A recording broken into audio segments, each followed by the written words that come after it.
இன்னைக்கு என்ன பண்ண போறேன்? இன்னைக்கு வந்து கத்திரிக்காய் மசியலும் சாதமும் வத்தல் வறுத்து வச்சிருக்கேன். வத்தலும் அப்பளம். சரி சரி சரி.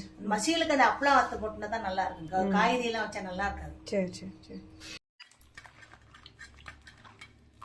நல்லா உப்பை போட்டு கசக்கிட்டு மருந்தெல்லாம் போயிடும் உப்பை போட்டு.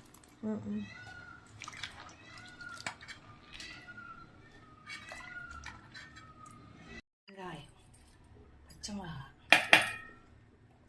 கத்திரிக்காய் மசியலுக்கு எல்லாத்தையும் குக்கரில் போட்டு வச்சிடணும் இல்லையா? ஆமாம். சரி. புளியும் போட்டுடலாம்.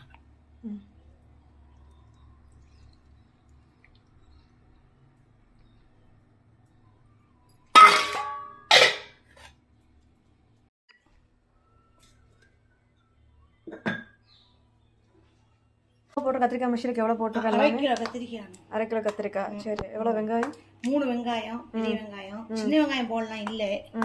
பெரிய வெங்காயம், 4 பச்சை மிளகா, வெங்காயம். தக்காளி எவ்வளோ? தக்காளி 3 தக்காளி, புளி. சரி.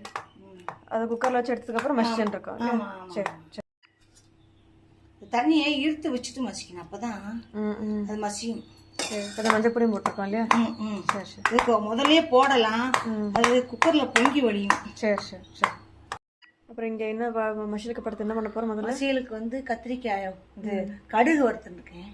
கடுகு, பெருங்காயம், மிளகா வத்தல், கருவேப்பிலை, 4 மிளகா வத்தல் எல்லாத்தையும் வறுத்துட்டு இந்த மசியலை மசிச்சுட்டு அதில் கொட்டணும். சரி சரி சரி சரி.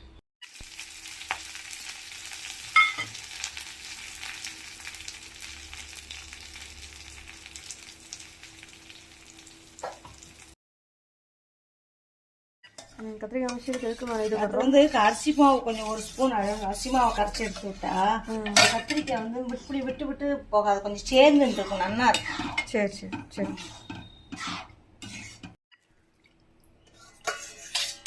அந்த காலத்துல வெங்காயம் எல்லாம் சேர்க்கவே மாட்டா, அதனால மசியலுக்கும் வெங்காயம் சேர்க்கறதில்லை.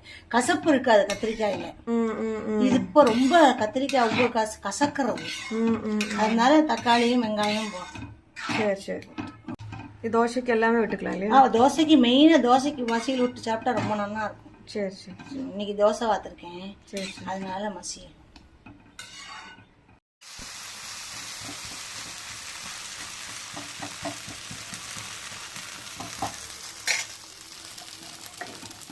மசியல் ஆயிடுச்சு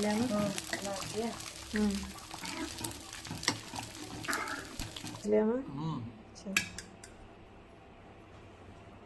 అది లోపల ഏറ്റവും വലിയ ഭാഗം ചാട്ടുണ്ടിருக்கு.